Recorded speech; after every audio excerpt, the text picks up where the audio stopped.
Heartbreak or rivalry? He was on his knees in our living room, mascara-streaked tears running down his face, clutching my hands like they were his last lifeline. He just admitted to cheating on me, and the words were barely out of his mouth when I asked, "With who?" His voice shook as he whispered her name, a name that sent a white-hot shock through my stomach because it wasn't just anyone. It was her. The woman I'd spent years loathing, the one who'd made it her mission to humiliate me at every opportunity and who always seemed to orbit my life, just close enough to sting. I should have screamed or thrown something, but all I could do was laugh, a sharp crack sound that felt like it belonged to someone else. I wasn't even processing the cheating, I was picturing her smirking, knowing she'd finally gotten under my skin in the most intimate way possible. He kept rambling about how it meant nothing, how he was so drunk, but every apology felt like sandpaper on my nerves.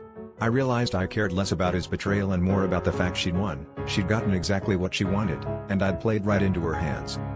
We fought for hours, voices echoing, accusations flying, until he finally blurted out that she'd seduced him just to hurt me. He said she'd shown up at his work, draped herself over him at a bar, told him lies about me, how I'd cheated first, how I'd said he was disposable. I could see the guilt in his eyes, but underneath it, I saw something else, fear. Not fear of losing me, but fear of what I'd do now that the truth was out. The power dynamic had flipped in an instant, and he knew it. As I packed a bag and walked out, I felt hollow, but not for the reasons I expected.